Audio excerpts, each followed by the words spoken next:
Remember when Al Davis said that Mike Lombardi was terrible and had been fired from every single job he had? Yeah, I'm starting to really take Al Davis' side on that if I wasn't already.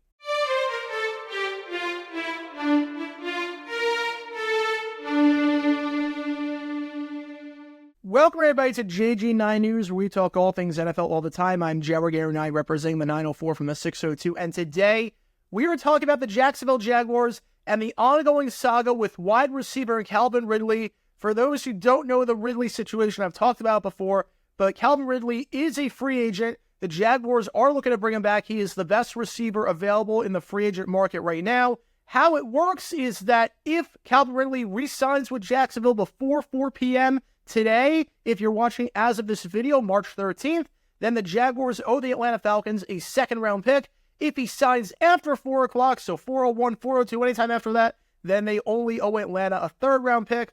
All signs point toward Calvin Ridley coming back to Jacksonville and re-signing with the team, being their wide receiver one, meaning that you're going to have a wide receiving unit of Calvin Ridley, Gabe Davis, and it looks like Christian Kirk on the inside in the slot. It's going to be a very formidable wide receiving unit. Again, nothing official yet. We're 2 hours away from the start of the new league year as of this recording, but all signs point toward Calvin Ridley going back to Jacksonville. Still a lot can happen. New England can really up their offer. Kansas City could maybe swoop in at the last second, but it looks good if you're a Jaguar fan that Calvin Ridley is coming back based on his interactions on Twitter, based on all the reports that we've been hearing. However, Mike Lombardi doesn't seem to think so. And look, you can have differences of opinion. I'm not talking about differences of opinion here. If you want to say Calvin Ridley, you think he's going to wind up in New England, you think he's going to wind up in Kansas City, you think he's going to wind up elsewhere, think the Jags are going to bungle this, that's a different story. I would not be making this video if it's just a difference of opinion. Having said that, Mike Lombardi went on the Pat McAfee Show today to talk about the Calvin Ridley situation, and it's amazing because he got literally everything wrong. There was not a single word that Mike Lombardi said that was even remotely accurate, that showed any understanding of the Calvin Ridley situation and the Jaguars situation. I'm going to play the clip of Mike Lombardi talking about Calvin Ridley and just how asinine it is. I'm going to break it down in just a bit. Take a listen. A lot of people have been talking about this. How did we get it all wrong? Yeah. Well, here's what I don't understand. I think you've been right, because if the Jags are going to re-sign him and they're going to pay him what he's probably going to get, why did they sign Gabe Davis? Why did they sign Devin Duvernay? Like, why are they signing all these other receivers? Like, what are they doing? They got Ingram, who's on the franchise tag. They spent a lot of money on Christian Kirk. They still have Zay Jones there. So, like, for me, how many can you have? It's not a hockey team. You're not running lines out there.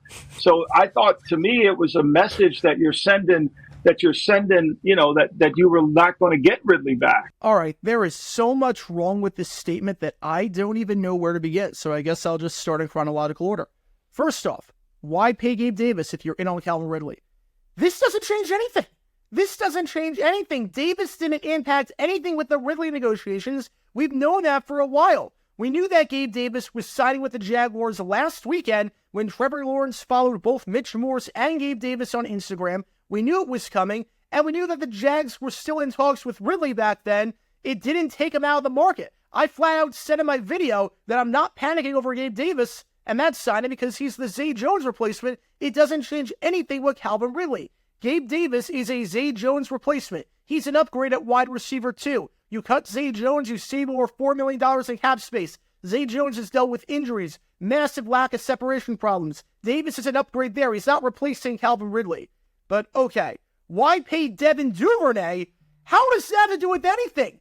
He's a return man. He plays a completely different position.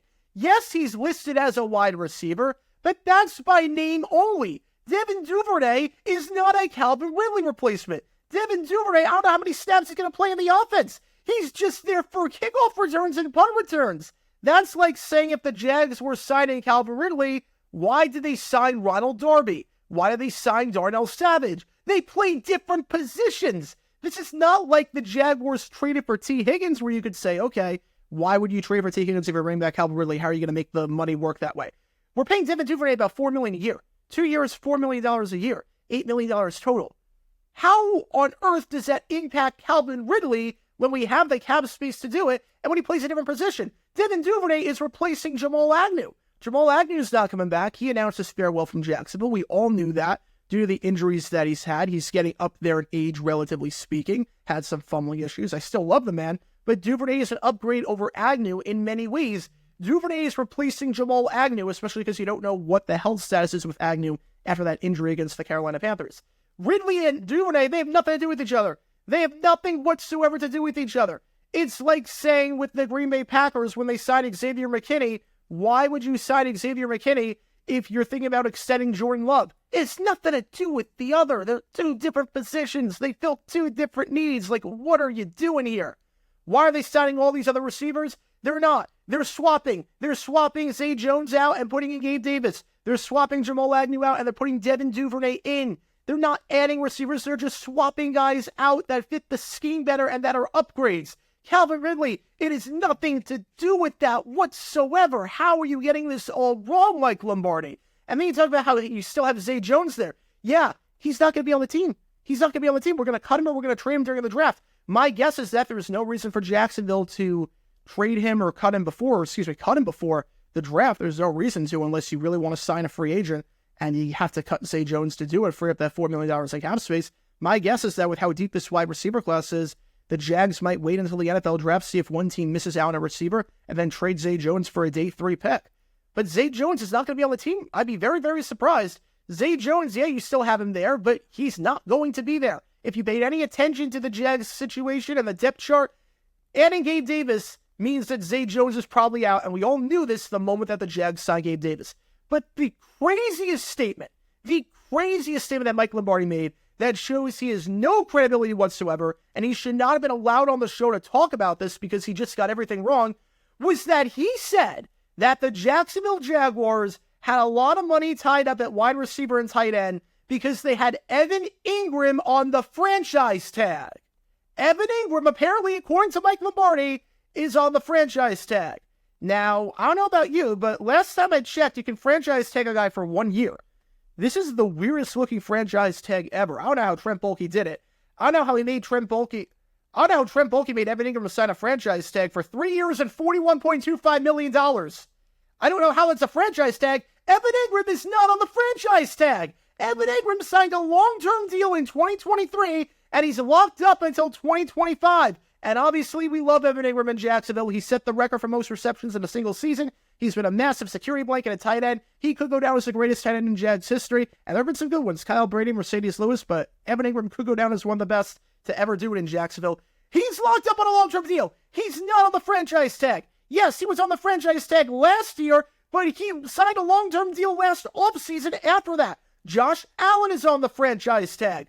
Completely different position, completely different player, completely different side of the ball. How do you get this wrong? How do you say that the Jaguars are out on Calvin Ridley because they paid Gabe Davis when that's not true? How do you say they're out on Calvin Ridley because they paid Devin Duvernay, who plays a different position? And how do you say they're out on him because they have Evan Ingram on a franchise tag when he's got a long-term deal? It makes no sense. Again, I would not be making this video if Mike Lombardi just said, I don't think Calvin Ridley is coming back to Jacksonville. I don't think it's going to happen. That's different. We're allowed to have different opinions. That's the beauty of sports, is that we can debate on stuff. But there's no debate here. It's just objectively wrong. If you say Evan Ingram's on a franchise tag, if you say Devin Duvernay impacts the Calvin Ridley side when they play different positions, you're just objectively wrong. You're just objectively wrong. Again, if Calvin Ridley goes to England or Kansas City, it doesn't change the fact that what Mike Lombardi said here was absolutely stupid and deserves to be called out. But what are your thoughts on the Calvin Ridley situation? Do you think Mike Lombardi made any sense in the world? Is there anything that you agree with that Mike Lombardi said? Anything you disagree with? Let me know your thoughts in the comments down below. And that's going to do it for this episode of JG9 News. Be sure you like and subscribe. It helps the channel out a lot. And be sure to check my main channel, JaguarGator9, where we talk all things NFL history all the time. Until next time, this is JaguarGator9 signing off. And as always, go Jags.